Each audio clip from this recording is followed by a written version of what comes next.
संक्षिप्त मार्कंडेय पुराण 10वां अध्याय शुंभवध। ध्यान।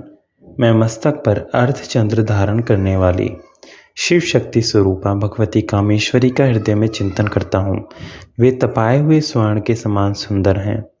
सूर्य, चंद्रमा और अग्नि, ये ही तीन उनके नेत्र हैं तथा वे अपने मनोहर हाथों में धनुष, बाण, अंकुश, पाश और शूल धारण किए हुए हैं। ऋषि कहते हैं, राजन, अपने प्राणों के समान प्यारे भाई निशुंभ को मारा गया देख तथा सारी सेना का संहार होता जान शुंभ ने कुपित होकर कहा, दुष्ट दुर्गे, तू बल के अभिमान में आकर झूठ मूठ का घमंड ना दिखा। तू बड़ी मानिनी बनी हुई है, किंतु दूसरी स्त्रियों के बल का सहारा लेकर लड़ती है। देवी बोली, ओ दुष्ट, मैं अकेली ही हूँ। इस संसार में मेरे सिवा दूसरा कौन है? देख, ये मेरी ही विभूतियाँ हैं, अतः मुझ में ही प्रवेश कर रही हैं। तदंतर ब्रह्माणी आदि समस्त देवियाँ अंबिका देवी के शरीर में लीन हो गई। उस समय केवल अंबिका देवी ही रह गई। देवी बोली, मैं अपनी ऐश्वर्य शक्ति से अनेक रूपों में यहाँ उपस्थित हुई थी। उन सब रूपों को मैंने समेट लिया। अब अकेली ही युद्ध में खड़ी हूँ। तुम भी स्थिर हो जाओ। ऋषि कहते हैं, तदंतर देवी और शुंभ दोनों में सब देवताओं तथा दानवों के देखते देखते भयंकर युद्ध छिड़ गया। बाणों की वर्षा तथा तीखे शस्त्रों एवं दारुण अस्त्रों के प्रहार के कारण उन दोनों का युद्ध सब लोगों के लिए बड़ा भयानक प्रतीत हुआ। उस समय अंबिका देवी ने जो सैकड़ों दिव्य अस्त्र छोड़े, उन्हें दैत्यराज शुंभ ने उनके निवारक अस्त्रों द्वारा काट डाला। इसी प्रकार शुंभ ने भी जो दिव्य अस्त्र चलाए, उन्हें परमेश्वरी ने भयंकर अहंकार शब्द के उच्चारण आदि द्वारा खिलवाड़ में ही नष्ट कर डाला। तब उस असुर ने सैकड़ों बाणों से देवी को आच्छादित कर दिया। यह देख क्रोध में भरी हुई उन देवी ने भी बाण मारकर उसका धनुष काट डाला। धनुष कट जाने पर फिर दैत्यराज ने शक्ति हाथ में ली, किंतु देवी ने चक्र से उसके हाथ की शक्ति को भी काट गिराया। तत्पश्चात दैत्यों के स्वामी शुंभ ने 100 चांद वाली चमकती हुई ढाल और तलवार हाथ में ले उस समय देवी पर धावा किया।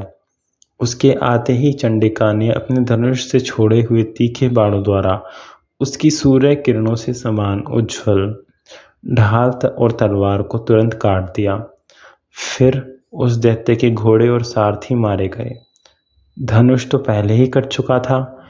अब उसने अंबिका को मारने के लिए उद्यत हो भयंकर मुद्वर हाथ में लिया। उसे आते देख देवी ने अपने तीक्ष्ण बाणों से उसका मुद्वर भी काट डाला। इस पर भी वह असुर मुक्का तानकर बड़े वेग से देवी की ओर झपटा। उस दैत्यराज ने देवी की छाती में मुक्का मारा। तब उन देवी ने भी उसकी छाती में एक चांटा जड़ दिया। देवी का थप्पड़ खाकर दैत्यराज शुंभ पृथ्वी पर गिर पड़ा, किंतु पुनः सहसा पूर्वतः उठकर खड़ा हो गया। फिर वह उछला और देवी को ऊपर ले जाकर आकाश में खड़ा हो गया। तब चंडिका का आकाश में बिना किसी आधार के ही शुंभ के साथ युद्ध करने लगी। उस समय दैत्य और चंडिका आकाश में एक दूसरे से लड़ने लगे। उनका वह युद्ध पहले सिद्ध और मुनियों को विस्मय में डालने वाला हुआ।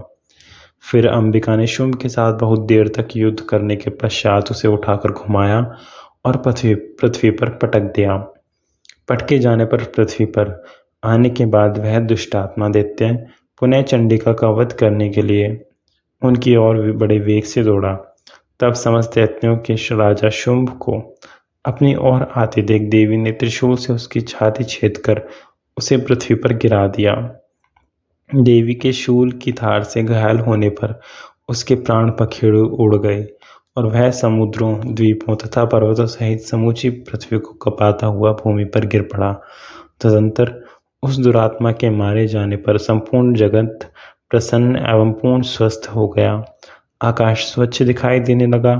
पहले जो उत्पात सूचक मेघ और उल्कापात होते थे, वे सब शांत हो गए तथा उस दैत्य के मारे जाने पर नदियां भी ठीक मार्ग से बहने लगी। उस समय शुंभ की मृत्यु के बाद संपूर्ण देवताओं का हृदय हर्ष से भर गया और गंधर्वगण मधुर गीत गाने लगे। दूसरे गंधर्व बाजे बजाने लगे और अप्सराएं नाचने लगी। पवित्र वायु बहने लगी।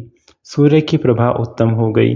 अग्निशाला की बुझी हुई आग अपने आप प्रज्वलित हो उठी तथा संपूर्ण दिशाओं के भयंकर शब्द शांत हो गए। इस प्रकार श्री मार्कंडेय पुराण के अंतर्गत देवी महात्म्य में शुंभवध नामक 10वां अध्याय पूरा हुआ। ओम नमः शिवाय।